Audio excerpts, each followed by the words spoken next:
Welcome to the University of Denver's Oral History. Our series begins in the mid-1980s, when DU was literally on the brink of bankruptcy. It continues to 2014, with the university poised for national academic prominence, balanced with a strong commitment to serving the public good. The interviews in this series present a panorama of progress against steep odds. It's a remarkable series of stories told by men and women who were personally involved in saving the university and undertaking an extraordinary process of renewal. Their narratives are a true Renaissance tale. So let's begin the story. Joining me is Dr. Dwight Smith, former Chancellor of the University of Denver. Dr. Smith has had a distinguished academic career as a teacher, researcher, author, and administrator. He joined the University of Denver in 1972 as a professor and chair of the chemistry department, coming to DU from Wesleyan University. He served as Vice Chancellor of Academic Affairs for the University of Denver in 1982 and 83, and was then named DU's Chancellor in January of 1984. Dwight Smith, welcome to DU's Oral History. Pleased to be involved. Thank you. Our oral history covers, as you know, a period of about 30 years, which actually begins in 1984 with your appointment as Chancellor. So I'd like to set the stage for this series by asking you to describe just what DU was facing at the time. You've described it as a perfect storm. Could you tell us about that? That description, I think, was accurate. The whole sequence of events, as it turns out, was prompted by construction. The university had built first a new student center. It had contracted to buy, actually was in the process of building the current Sealy Mud building. Mm-hmm. And it had received information from the delegation accrediting the law school that some changes were desperately needed there. More and higher quality space, expansion of the law library was necessary, and so on.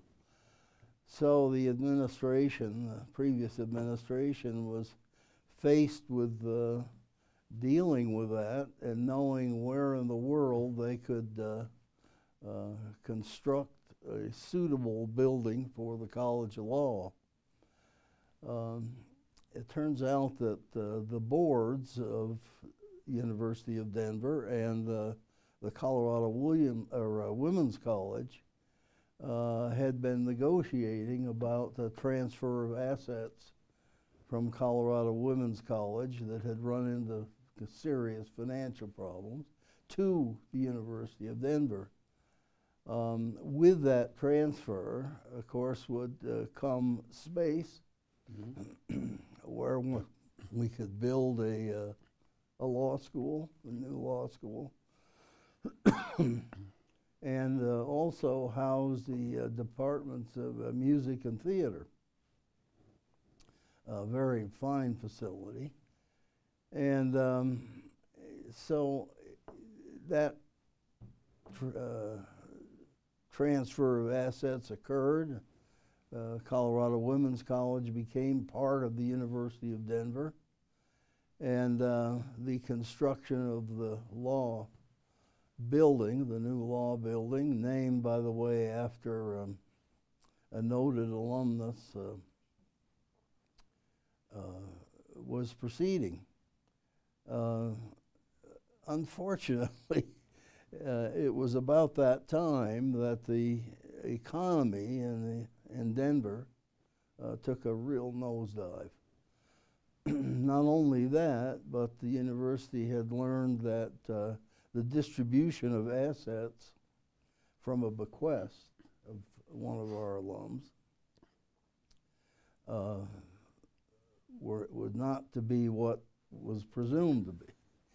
And so the question was, having built 2 buildings with, of course, associated costs and a commitment for a new law structure, where would the funding come from?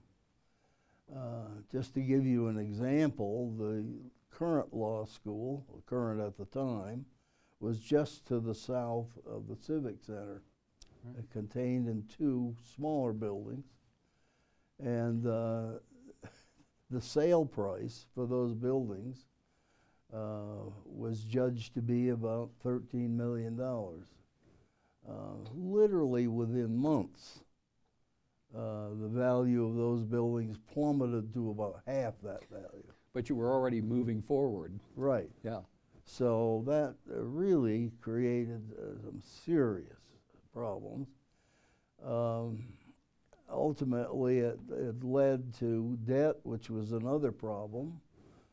University had indebtedness of about $40 million, of which $30 million was due in December of the year I was appointed. And of course, there was no possible way the university could cover that. Complicating all of this was the fact that our enrollment had begun to slide. Oh my. The principal reason was a rather disastrous set of decisions as to leadership and process in the admission department. Once that decline started, the media picked up the information that the university was having some financial problems. And of course that, the feedback of that had considerable effect also on the enrollment picture. I can imagine. Beyond that, the university, like most universities, had significant level of deferred maintenance. That's the one thing that's common throughout higher education, I believe. Ours was perhaps a little more than than the average.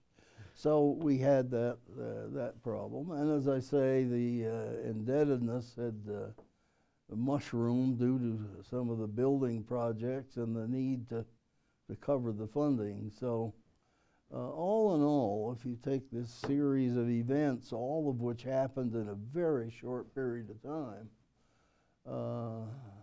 there was, in fact, a perfect storm of kind of negative news. That's a good description of what was going on. Well, given the difficult environment that DU was facing, and now the board asks you to be the chancellor. Yes. I guess 2 questions. One was, going into the job, what was your perspective about sort of what you were facing? And then secondly, what was your charge from the Board of Trustees? What did they ask you to do? All right. Well, my perspective was based upon 12 years as a department chair, but importantly, a part of a year, at least 6 months or so, as academic vice chancellor.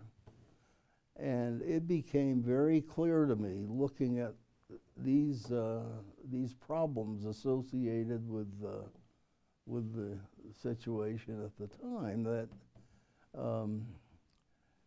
probably nothing short of creating and implementing a new product would be required. My gracious. I personally felt that from the information that I had. And as far as the charge that the board had, they asked me to present to them a plan within 6 months to improve the university's financial well-being. That's a pretty tall order. Let's talk about this because universities are complex places. They're not like a private business where the CEO can say, do this, and it happens. Yes. So maybe a couple of questions.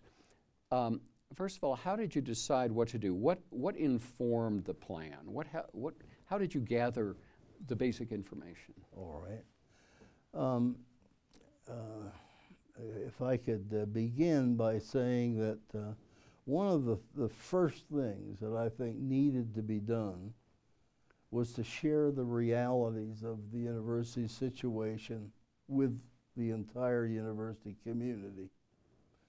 And so we had an all-university convocation, I think a month after I became chancellor, maybe 2 months, and laid out such issues as the deficits the university was running, the indebtedness, which was a major problem, and what was apt to transpire as we studied and made decisions. And some of the things that that were going to be necessary were faculty and staff layoffs, and probably salary moratorium for a while. Now, did you mention that, or was that something that you discovered later at the early meeting? That's something that I mentioned up front based on my assessment, because the purpose of this meeting was to tell them who I was and what I thought we faced, and that I felt we needed to share that with the community. That's a difficult thing to do. Oh, indeed. Secondly, as a way to prepare for this, what you've asked me to respond to, I felt, having been enraged somewhat by an opinion editorial by a well-known legislator, that the university really needed to join the public sector. Oh my. Effectively give itself, become a state institution in order to solve its problems.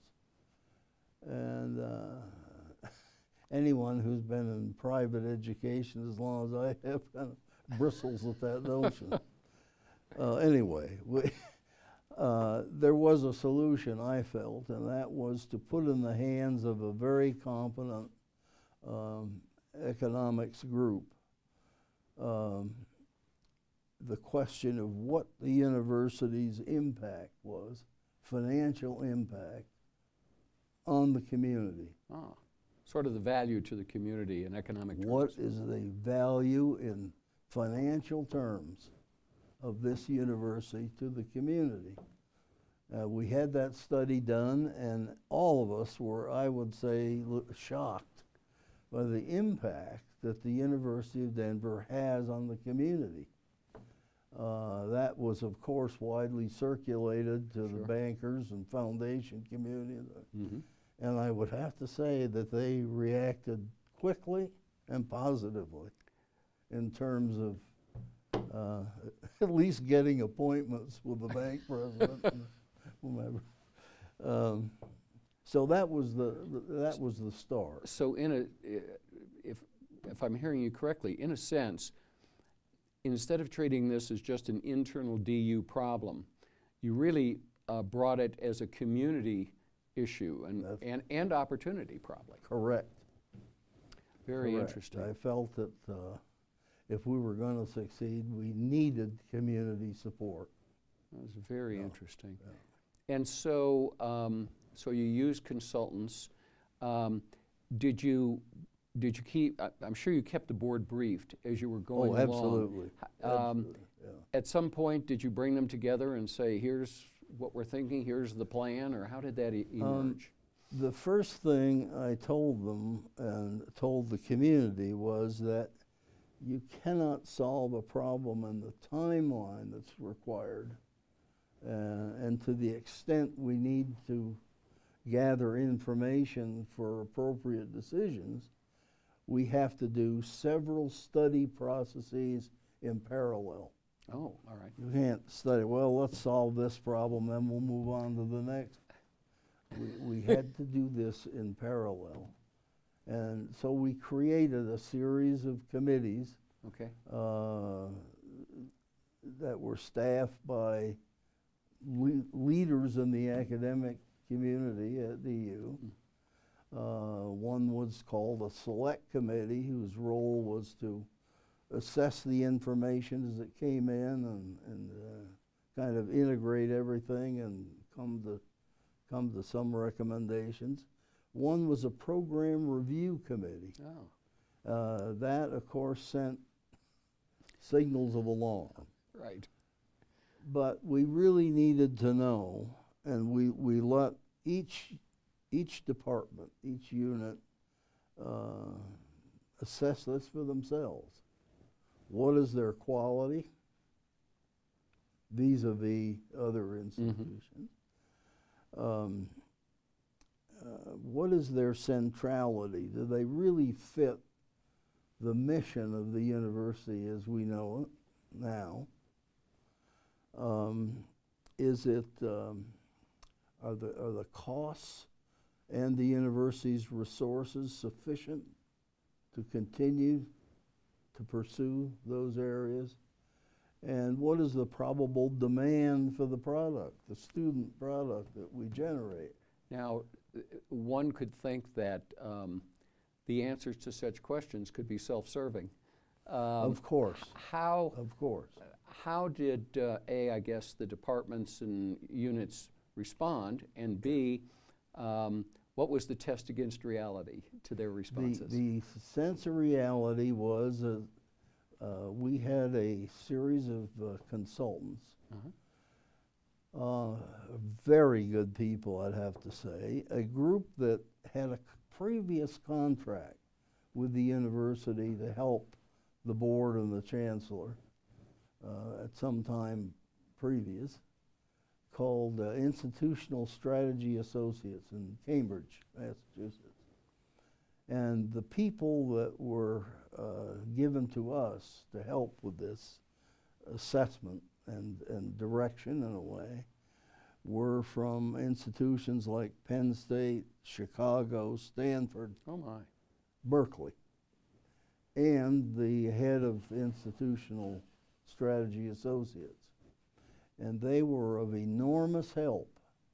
And I have to tell you that I was somewhat surprised that the self-serving aspect really didn't show very Really? seriously for any of those cases. Normally people would say, boy, our department is, you know, really Right. in the top drawer. And in most cases where that wasn't true, that came through in the study. Well, to the credit of the folks doing those Right. studies. How interesting. And then, as this process proceeded, was there I'm talking about the planning dimension. Right. Was there a culmination then at some point with the board? You've talked to lots of people, you've put committees together, you've used very wisely, it sounds like, consultants who had a lot of experience. How did that then sort of come together for the board? How did you bring that to the board, or what happened? When all of the data were assimilated and we discussed it with the consultants and put it in a presentable form, we asked a group of the university leaders, faculty leaders, administrative leaders, 2 or 3 trustees, I think the chair of the board and a couple of others attended, and we headed for the mountains for 3 days and closeted ourselves in a kind of a remote lodge up there and went through this bit by bit.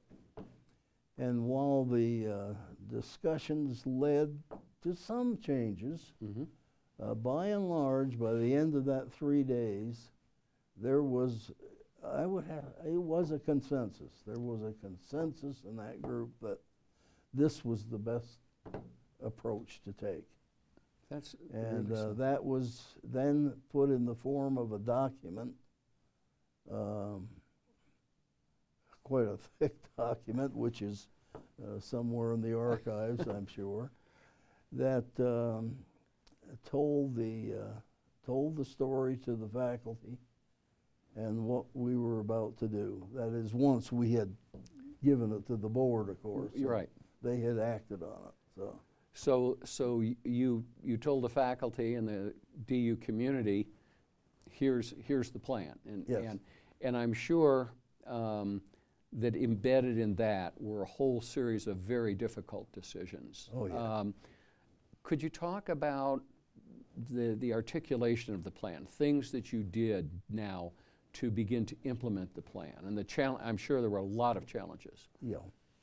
We identified about 6 units that we were just simply going to have to separate from the university. Oh my. And this, of course, involved faculty and staff. Sure. A very, very difficult thing, but we simply had to do it. One of the things we did, I personally went to those 6 units before it was announced, and told them, and took questions about the rationale of that. I anticipated the worst, but very honestly, there was very little rancor or anger, actually. But in a sense, you had set the stage for difficult decisions early That's on true. in the process. That And is I would also think, Dwight, that your long stature and high regard as an academic, as a faculty member, gave you a level of credibility that perhaps others might not be able to bring. I think that probably was why the board asked me to do this in the first place. Okay. It would have been difficult for somebody from outside to come and learn anything really important about the university in time to do this. And I think that was, no one ever said that, but I presume that was the reason. So you had to eliminate some departments. Yes. What other kinds of things did you need to do? As you were implementing the plan, you reduced departments, which had to be very difficult. What other steps did you need to take, financially or operationally, or what other kinds of things? We felt that a structural change was necessary for the whole university. Oh.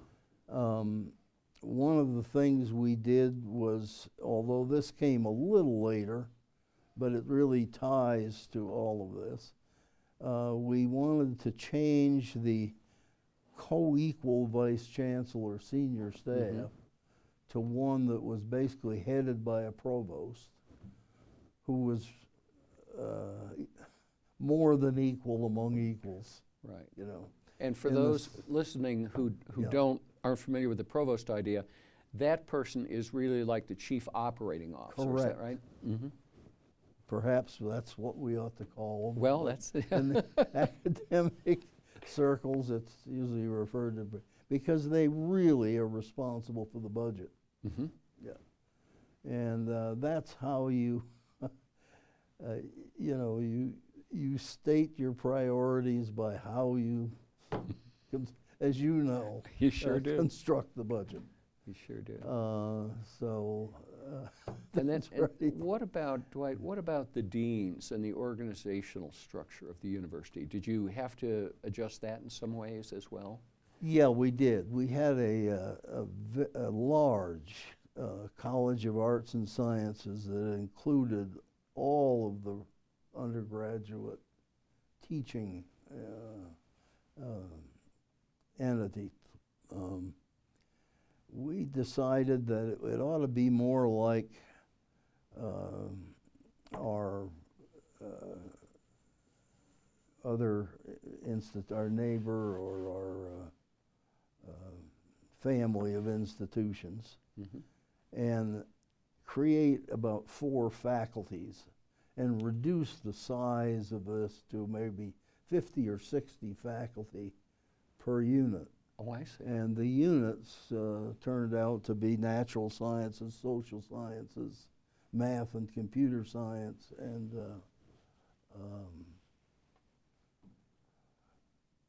there's a 4th one. But anyway, there are 4 of them. And each of those had a head, which we called dean. I guess some referred to it with tongue-in-cheek as deanlets. Those were smaller units. Yeah.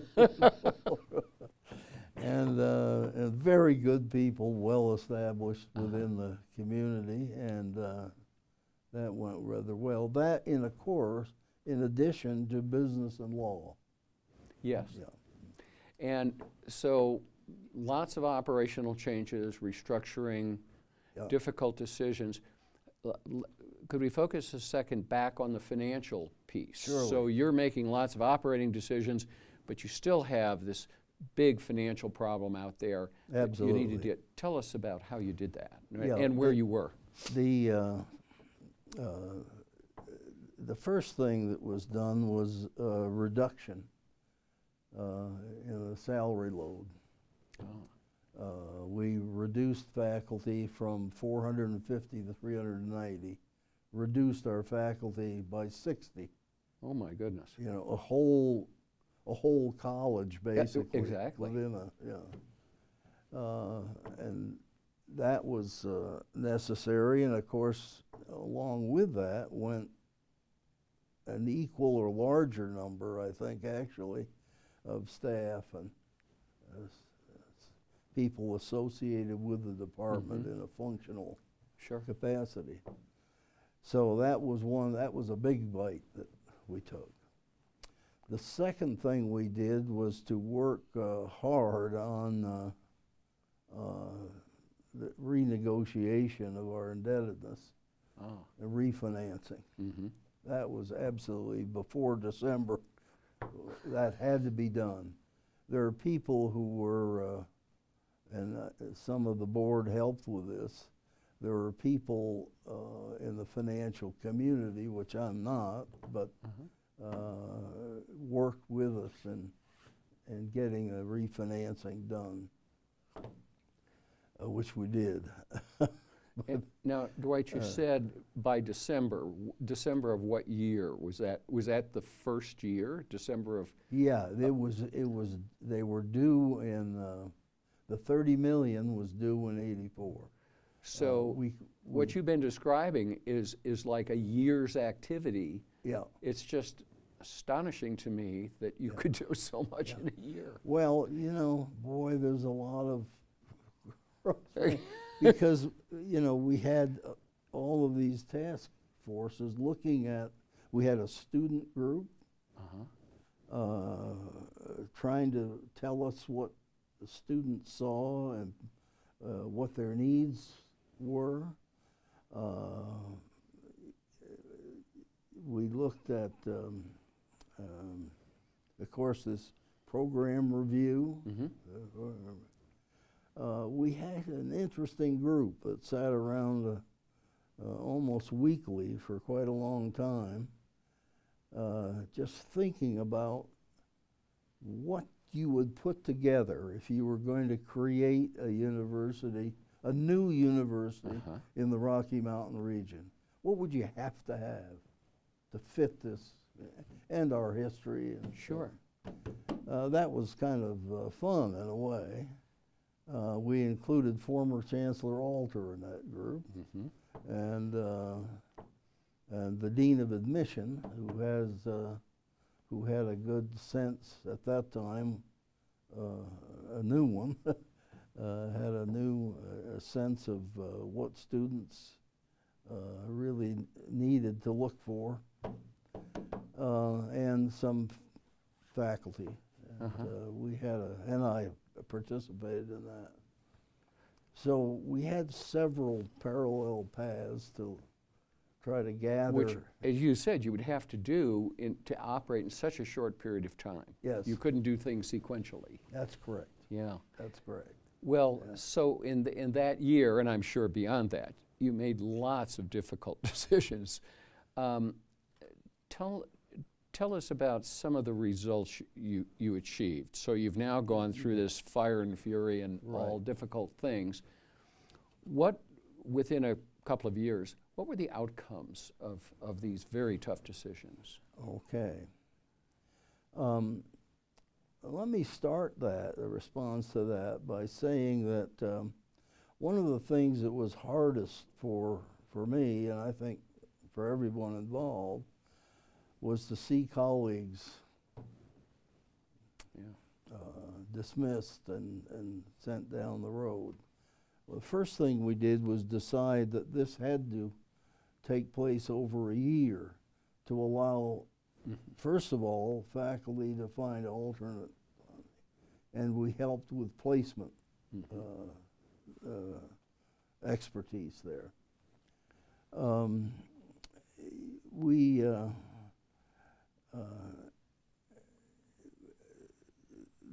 The 1 year was important for students because in order to finish a degree or find a suitable institution to continue the major that they were pursuing was important. And we also felt that perhaps some were near enough to retirement that they would be happy to take a year's salary and resign. A few did. And so all of that went together to with that reduction of 60. Right. So I think we treated the faculty that had to be eliminated as well as such a process would allow. Yeah. Now, that's by way of introduction. The structural changes, I mentioned some of the structural changes that occurred.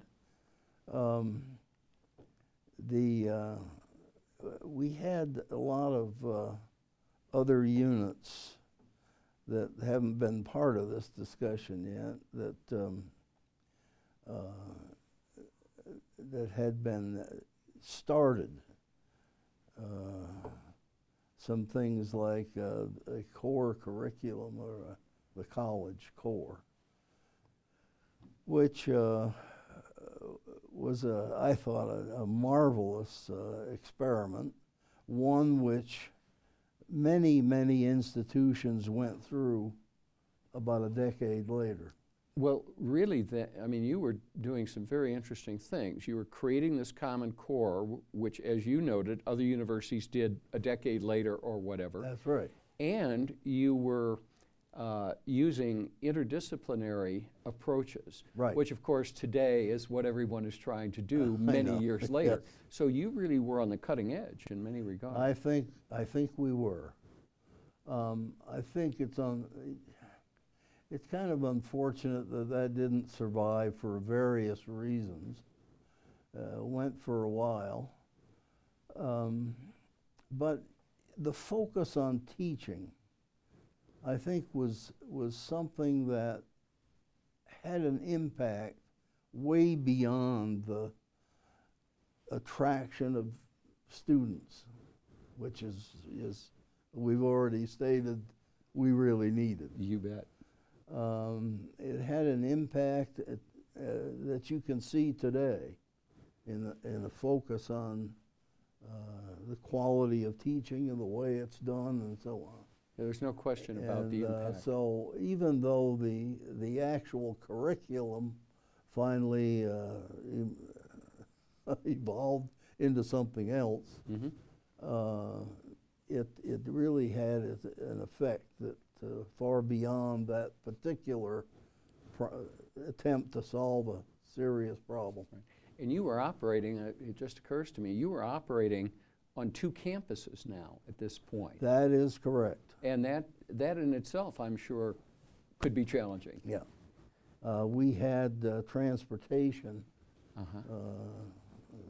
for which there was a set schedule, and these little mini buses went back and forth, and we did that for a while. Anyway, yeah. It sounds like, I mean, you're making changes, you're doing some really innovative things, and it sounds like the financial institutions were at least returning your phone calls. Yes. And were there other sources of financial support that, not that they would necessarily solve the problem, but that began to come as a result of your progress? That's correct. It took a couple of years, but in fairly short order, we had at the time, believe it or not, the university's first $1 million gift from a single individual. Leo Block, who's a great alumnus of ours. Frank Ricketson, who graduated from the law school, or the early law school, and was a giant really in the motion picture industry, and left $7 million to the law school. Bart Weller, who was a graduate in physical sciences and engineering, gave $1 million for a professorship in law school. And then the large gift was that of Bill Daniels, who gave at the time $11 million toward an MBA program, development of an MBA program that he was particularly interested in the demeanor of people in the business community. And the impact of ethics, which for a number of years really differentiated the business school from other schools around the country. Yeah. Well stated. Yeah. Well, we've covered an awful lot, and although in many ways we've given not near enough time to this, the time that we've spent shows how many things you and your colleagues had to deal with simultaneously. It's like the old story of changing the tire while you're going 80 miles an hour. Well, you know, it just shows what an institution composed of competent and dedicated people can do when they set their mind to it. I think probably somewhere around 100 people in this community had an active part in forming the things, you know, the decisions we made and the procedures we went through. On the financial side, if I could just add certainly a little something to the significant gifts. We found that within a fairly short time, because we deliberately went out to involve the younger alums, looking well into the future. Sure. But approaching them at the time, because they were young, enthusiastic, still missed the university, got them involved, and the alumni giving went, I think, in 2 years from 9% to 21%. Oh my goodness. Of the alumni were donating to the university. That's a dramatic Of course, those gifts helped also in increasing the endowment. Almost doubled, as I recall. Wow. Yeah. So it was not very large to begin with. But but still. So we began by talking about what you saw coming in as Chancellor, the perfect storm. Right. As you look back now, on balance, what did you see when you left? How was DU different when you left than what you saw coming in? Yeah, in terms of certainly it was different structurally. It was much more in term with its fellow or sister institutions. It had, as you put it, the chief operating officer, really the person who was responsible for altogether the academic environment here. That was very important. We saw the beginning, at least, or the potential for moving toward a financial stability that we hadn't seen in a long time. We did not achieve real financial stability, I think, in the 5 to 6 years that we were involved in all this. but we certainly could see the movement toward toward a healthy, financially healthy institution, which I never had seen here. One of the old things about DU is you look back in the history, you probably remember Chancellor Buchtel's comment about you never saw the sheriff, but what he didn't dodge behind the local tree. Right. Thinking something would be repossessed. So, I think those are two very important things. And I saw a re-emergence of a genuine caring about the undergraduate that I think had slipped a bit.